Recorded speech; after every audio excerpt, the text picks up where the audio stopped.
दोस्तों, आप सभी का स्वागत है मेरे YouTube चैनल जीके विद युग में। आज हम लोग दोस्तों द 5 मिनट शो का डे 2 देखने वाले हैं, जिसमें 20 महत्वपूर्ण क्वेश्चन मात्र 5 मिनट में डिस्कस करने वाले हैं, वो भी अधिकतर जानकारियों के साथ। तो चलिए दोस्तों वीडियो में आगे बढ़ते हैं। प्रश्न पहला, हमारे राष्ट्रीय पंचांग को किस वर्ष स्वीकृति दी गई थी? तो उत्तर है 22 मार्च 1957 को दी गई थी। और हमारा राष्ट्रीय पंचांग है शक संवत, जिसकी शुरुआत राजा कनिष्क ने 78 ईसा में किया था। चलिए आगे बढ़ते हैं। प्रश्न दूसरा, किस प्रधानमंत्री को पाकिस्तान जाने के लिए बस की यात्रा करनी पड़ी? उत्तर है श्रीमान अटल बिहारी वाजपेयी जी को। और अटल बिहारी वाजपेयी जी ऐसे प्रधानमंत्री रहे हैं जिनका कार्यकाल सबसे कम मात्र 13 दिन का रहा, और इन्होंने जय जवान जय किसान और जय विज्ञान का नारा दिया था। जय जवान जय किसान जय विज्ञान का नारा अटल बिहारी वाजपेयी जी ने दिया था। चलिए आगे बढ़ते हैं। प्रश्न तीसरा, तंबूरा किस देश का वाद्य यंत्र है? उत्तर है ईरान। और 1935 तक ईरान को क्या कहा जाता था? फारस कहा जाता था। चलिए आगे बढ़ते हैं। प्रश्न चौथा, किस सन से अर्थशास्त्र के क्षेत्र में नोबेल पुरस्कार देने का प्रारंभ किया गया? उत्तर है सन 1969 से। और अर्थशास्त्र के क्षेत्र में सर्वप्रथम नोबेल पुरस्कार श्री अमर्त्य सेन जी को दिया गया था सन 1998 में। चलिए आगे बढ़ते हैं। प्रश्न पांचवा, 1 दिसंबर को कौन से दिवस के रूप में मनाया जाता है? उत्तर है एड्स दिवस के रूप में मनाया जाता है।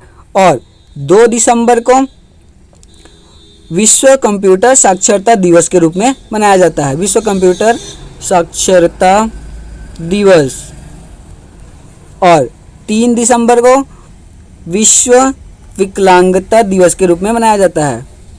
विश्व विकलांगता दिवस। चलिए आगे बढ़ते हैं। प्रश्न छठवां, ग्वालियर राजघराने की स्थापना किसने की थी? उत्तर हो जाएगा नंथन खां। और ग्वालियर राजघराने की स्थापना नंथन खां ने की थी। और तानसेन जो अकबर के दरबार में प्रसिद्ध संगीतज्ञ थे, वो भी ग्वालियर से संबंध रखते थे।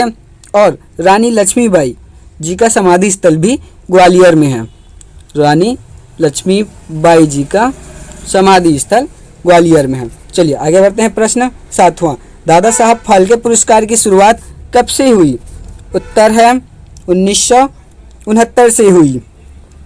और दादा साहब फाल्के पुरस्कार प्राप्तकर्ता सर्वप्रथम देविका रानी रोरिक जी हैं।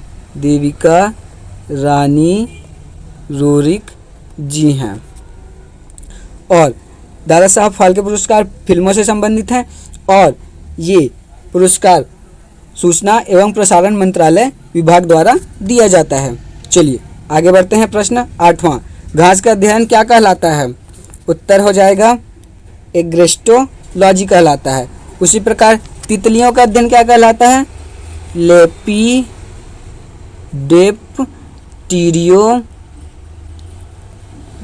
टीरियोलॉजी कहलाता है, तितलियों का अध्ययन। उसी प्रकार रत्नों का परीक्षण का अध्ययन क्या कहलाता है? जेमोलॉजी कहलाता है। चलिए आगे बढ़ते हैं। प्रश्न 9वां, न्यूट्रॉन प्रोटॉन और इलेक्ट्रॉन में सबसे पहले किसकी खोज की गई थी? उत्तर हो जाएगा इलेक्ट्रॉन की सबसे पहले खोज की गई थी 1897 में जे थॉमसन द्वारा इलेक्ट्रॉन की खोज की गई थी। उसके बाद प्रोटॉन की खोज की गई। प्रोटॉन की खोज 1909 में की गई रदरफोर्ड द्वारा। और इसके पश्चात न्यूट्रॉन की खोज की गई। न्यूट्रॉन की खोज 1932 में की गई जेम्स चैडविक द्वारा। चलिए आगे बढ़ते हैं। प्रश्न 10वां, मनुष्य में पेशियों की संख्या कितनी होती है? तो इसका उत्तर हो जाएगा 639 पेशियां होती है। और मनुष्य में 23 जोड़ी गुणसूत्र पाए जाते हैं। 23 जोड़ी गुणसूत्र सूत्र पाए जाते हैं और 12 जोड़ी क्या पाए जाते हैं, पसलियाँ पाई जाती हैं। 12 जोड़ी पसलियाँ पाई जाती हैं और 206 हड्डियाँ पाई जाती हैं।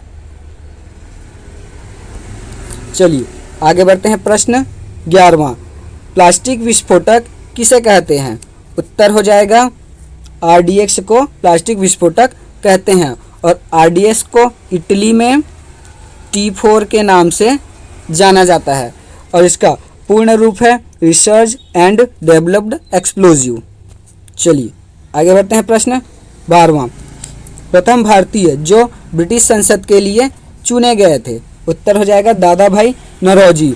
दादा भाई नौरोजी को वयोवृद्ध पुरुष भी कहा जाता है और ये भारतीय राष्ट्रीय कांग्रेस के 3 बार अध्यक्ष भी बने हैं, चलिए आगे बढ़ते हैं।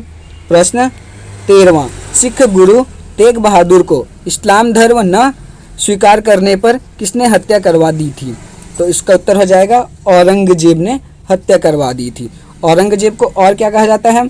औरंगजेब को जिंदा पीर भी कहा जाता है और औरंगजेब ने ही औरंगाबाद में अपनी पत्नी के लिए बीबी का मकबरा बनवाया था, जिसे ताजमहल की गंदी नकल भी कहा जाता है। चलिए आगे बढ़ते हैं। प्रश्न 14, किस पुराण में शैव संप्रदाय के 4 भाग बताए गए हैं? उत्तर हो जाएगा वामन पुराण में शैव संप्रदाय के 4 भाग बताए गए हैं। कौन कौन से? पहला पाशुपत संप्रदाय, दूसरा है कापालिक संप्रदाय, तीसरा है लिंगायत संप्रदाय और चौथा है काला मुख संप्रदाय। ये चारों संप्रदाय हैं। चलिए आगे बढ़ते हैं। प्रश्न 15वां, किसने श्री कृष्ण को हेराक्लीज कहा? उत्तर हो जाएगा मेगास्थनीज ने श्री कृष्ण को हेराक्लीज कहा और मेगास्थनीज सेल्यूकस निकेटर का राजदूत था और मेगास्थनीज ने इंडिका नामक पुस्तक की रचना की थी। चलिए आगे बढ़ते हैं। प्रश्न 16वां, कपाल कुंडला किसकी रचना है? उत्तर हो जाएगा बंकिम चंद्र चटर्जी। बंकिम चंद्र चटर्जी ने ही आनंद मठ की रचना की थी, जिससे हमारा राष्ट्रीय गीत वंदे मातरम लिया गया है। बंकिम चंद्र चटर्जी की रचना आनंद मठ से। चलिए आगे बढ़ते हैं। प्रश्न 17वां, किस वेद में अतिथि को मोहन और पुत्री को दुहिता कहा है? ऋग्वेद में कहा गया है और ऋग्वेद ही सबसे हमारा प्राचीन वेद है ऋग्वेद। और ऋग्वेद में 1028 सूक्ति है और प्रसिद्ध गायत्री मंत्र ऋग्वेद से ही लिया गया है। चलिए आगे बढ़ते हैं। प्रश्न 18वां, सरस्वती पुरस्कार के प्रथम प्राप्तकर्ता कौन है? तो ये है हरिवंश राय बच्चन जी। अमिताभ बच्चन जी के पिता थे और सरस्वती पुरस्कार साहित्य के क्षेत्र में दिया जाता है और हरिवंश राय बच्चन जी का प्रसिद्ध कृति मधुशाला है। मधुशाला इनकी प्रसिद्ध कृति है। चलिए आगे बढ़ते हैं। प्रश्न 19, मिफ्ता उल फुतूह किसकी रचना है?